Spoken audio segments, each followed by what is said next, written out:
ஆரோக்கியமான குடல், ஆனந்தமான வாழ்வு. திருச்சியில் அதிநவீன வசதிகளுடன் இயங்கி வரும் டாக்டர் கண்ணன்ஸ் கேஸ்ட்ரோமேட் மருத்துவமனை, திண்டுக்கல் மெயின் ரோட், திருச்சி. உங்கள் செரிமான மண்டல பிரச்சனை அனைத்திற்கும் சிகிச்சை அளிக்கப்படும்.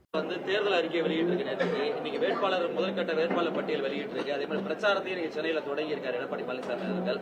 களத்துல அதிமுக முன்னிலையில போயிட்டு இருக்குன்னு சொல்றாங்க. நீங்க எப்படி பாக்குறீங்க? எது முன்னிலை என்றீங்க? இருக்கின்ற கூட்டணியிலே இருக்கின்ற கட்சிகளே கோட்டை விட்டவர்கள் எப்படி முன்னணியில் இருக்கிறீர்கள் என்று நீங்கள் சொல்லுகிறீர்கள் என்றே தெரியவில்லை. மாண்புமிகு தமிழக முதல்வர் அவர்கள் அபிமன்யு வியூகத்தை உருவாக்கி கொண்டிருக்கின்றார். இந்த வியூகத்தை உடைத்தெறிகின்ற சக்தி நிச்சயமாக அதிமுக கூட்டணிக்கு இல்லை.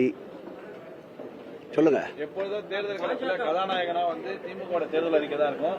இந்த முறை முதல் முறையாக அவங்க முன்னாடியே எல்லாத்தையுமே பண்ணி அவர்களுடைய தேர்தலுக்கு அத்தனையுமே ஏற்கனவே கடந்த திராவிட மாடல் ஆட்சியினுடைய திட்டங்களுடைய நகலாகத்தான் அந்த தேர்தல் அறிக்கையை மக்கள் பார்க்கிறார்கள். லேட்டாக வந்தாலும் லேட்டஸ்டாக இருக்கும் திராவிட முன்னேற்ற கழகத்துடைய தேர்தல் அறிக்கை. அதிமுக கூட்டணியில மயிலாப்பூர் மற்றும் பெரம்பூர் ஆகிய தொகுதிகள் கூட்டணிக்கு ஒதுக்கப்பட்டிருக்கு. மற்ற எல்லா இடத்துலயும் அதிமுக தான் போட்டிடுற மாதிரி இருக்கு. திமுகவுக்கு நேரடியா அதிமுக கலங்கான இருக்கிறது. திமுக கோட்டை நீங்க பல தடவை சொல்லியிருக்கீங்க. சென்னையை பொறுத்த வரைக்கும் அதிமுக நேரடியா திமுக மோதப்போது எப்படி இருக்கு? நிச்சயமாக இந்த தேர்தலிலும் சென்னையை ஒட்டியுள்ள 22 தொகுதிகளிலும் மாண்புமிகு முதல்வர் அவர்கள் யாரை வேட்பாளராக அனுப்பினாலும் அவர்களை சட்டமன்ற உறுப்பினர்களாக்க மக்களும் தயாராக இருக்கின்றார்கள். களம் காண திராவிட முன்னேற்ற கழகமும் தோழமை கட்சிகளும் களத்திலே வீறு கொண்டு நிற்கின்றது.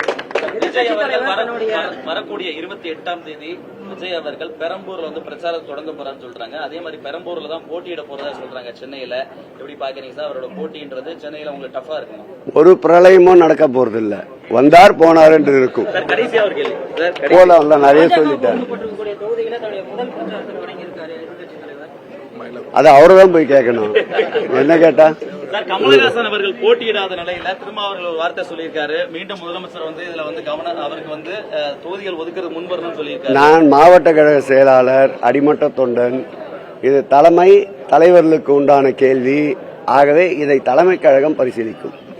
ஆரோக்கியமான குடல், ஆனந்தமான வாழ்வு. திருச்சியில் அதிநவீன வசதிகளுடன் இயங்கி வரும் டாக்டர் கண்ணன்ஸ் கேஸ்ட்ரோமேட் மருத்துவமனை, திண்டுக்கல் மெயின் ரோட், திருச்சி. உங்கள் செரிமான மண்டல பிரச்சனை அனைத்திற்கும் சிகிச்சை அளிக்கப்படும்.